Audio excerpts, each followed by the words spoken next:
Class 7 पिछले class में हम लोगों ने डाइजेस्टिव सिस्टम, जो ह्यूमन डाइजेस्टिव सिस्टम है, उसके टॉपिक ऑयसोफेगस तक देखा था। ठीक है, फूड पाइप तक हम लोगों ने देखा था। ये फूड पाइप हुआ। अब हम लोग आगे उसके देखेंगे कि आगे का प्रोसेस कैसे होता है। तो ये हमारा क्या हुआ, स्टमक हुआ। ठीक है, ये हमारा स्टमक हुआ।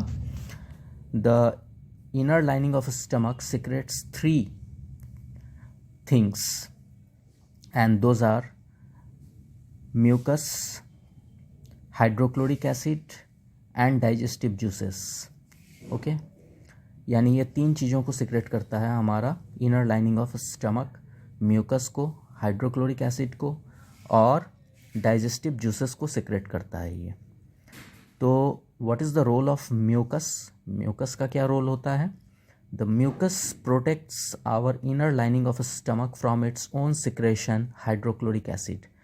यानी यहाँ इस स्टमक से जो हाइड्रोक्लोरिक एसिड रिलीज़ होता है, उस हाइड्रोक्लोरिक एसिड से हमारे स्टमक के वॉल को प्रोटेक्ट करने का काम करता है म्यूकस। ठीक है, अब आता है function of hydrochloric acid.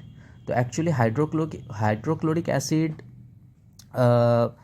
Kills any bacteria which enters into our stomach. हमारे स्टमक के अंदर में किसी भी तरह का कोई बैक्टीरिया वगैरह अगर इंटर कर जाता है तो उसको डिस्ट्रॉय करने का काम हाइड्रोक्लोरिक एसिड करता है। लेकिन इसके अलावा हाइड्रोक्लोरिक एसिड जो है वो उसका एक और फंक्शन है, वो ये है कि वो हमारे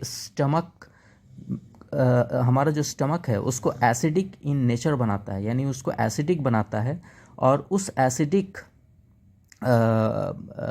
कंडीशन में जो हमारा डाइजेस्टिव जूसेस होता है वो प्रॉपर्ली अपना वर्क कंप्लीट कर पाता है। ठीक है, तो ये हुआ हाइड्रोक्लोरिक एसिड का फंक्शन।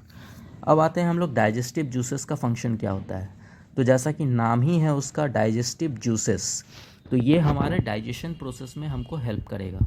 तो डाइजेस्टिव जूसेस जो होता है वो हमारे प्रोटीन, जो हमारे बॉडी में प्रोटीन हम लोग लेते हैं उसको ब्रेक डाउन करता है और सिंपलर सब्सटेंसेस में उसको कन्वर्ट करता है।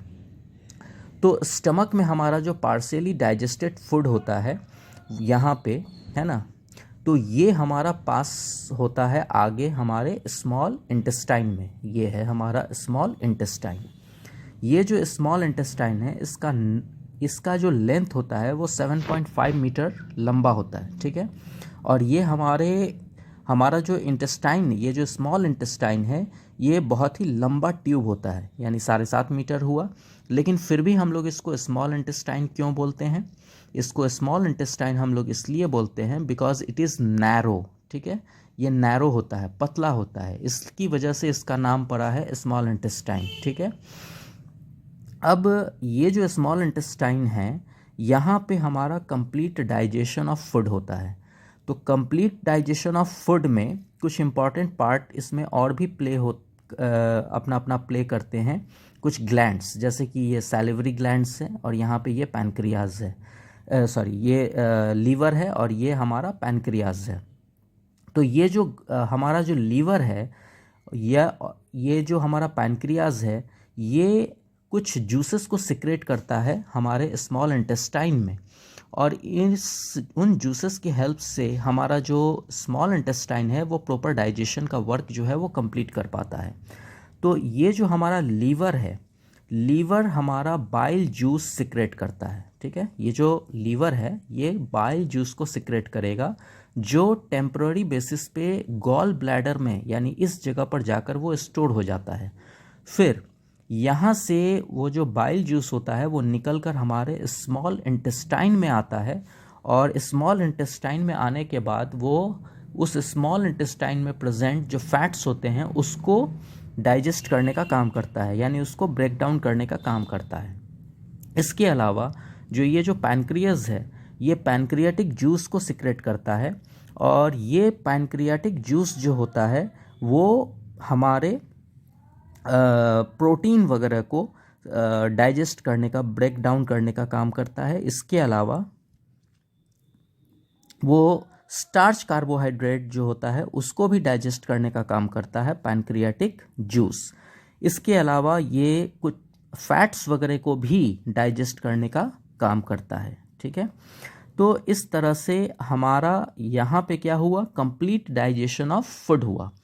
यहाँ पे जो फूड डाइजेस्ट हो जाता है, ठीक, वो कंप्लीटली डाइजेस्ट होता है, यानी बहुत ही स्मॉल वाटर सॉल्युबल सब्सटेंसेस जैसे कि glucose, fatty acids, glycerol, amino acids, ये सब में ये क्या हो जाता है, कम्प्लीटली ब्रेक डाउन हो जाता है और इजीली एब्जॉर्बेबल हो जाता है, यानी हमारा बॉडी उसको आसानी से क्या कर लेता है, एब्जॉर्ब कर लेता है।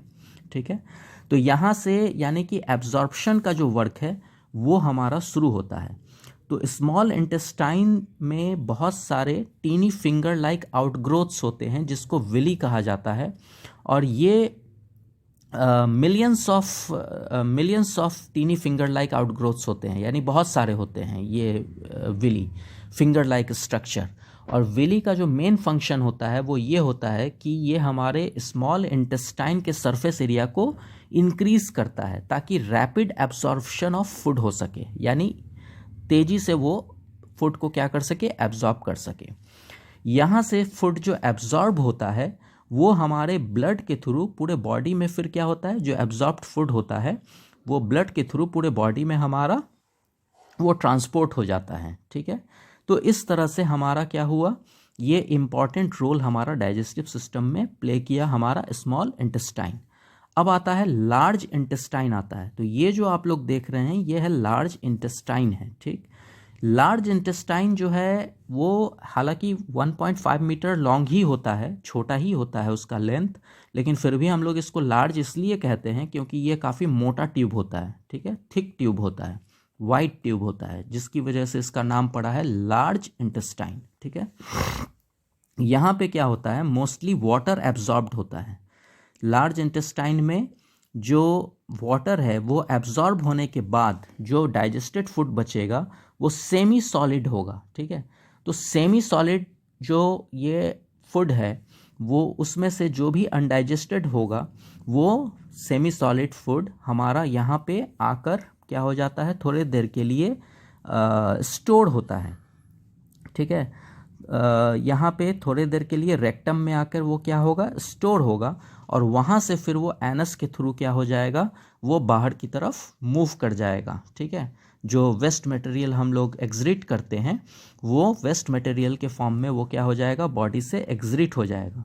तो ये जो एग्जरेशन का जो प्रोसेस है उसको इजेशन कहा जाता है, याद रखिएगा, इजेशन कहा जाता है। ठीक है, यानी जो अनवांटेड यानी जो वेस्ट प्रोडक्ट हमारे बॉडी से यहाँ से एनस के थ्रू बाहर निकलेगा उस प्रोसेस को हम लोग बोलते हैं इजेशन प्रोसेस बोलते हैं। ठीक है, तो इस तरह से आपका जो डाइजेशन, ह्यूमन डाइजेस्टिव सिस्टम का जो टॉपिक था वो लार्ज इंटेस्टाइन पे आके क्या हो गया, वो ख़त्म हो गया। तो आप लोग इसको एक बार पढ़ेंगे अच्छी तरह से, और इसका जो मेन पॉइंट्स है जैसे कि ये सब है, यहाँ पे आप लोग देखेंगे ये विली के बारे में बताया हुआ है, या फिर यहाँ पे यूजेस है, पैनक्रियाटिक जूसेस का है, बाइल जूसेस का यूज़ है, ये कहाँ स्टोर होता है, तो ये सब म्यूकस का क्या वर्क है, हाइड्रोक्लोरिक एसिड का क्या वर्क है, डाइजेस्टिव जूसेस का क्या वर्क है, ये सबको आप लोग याद रखेंगे।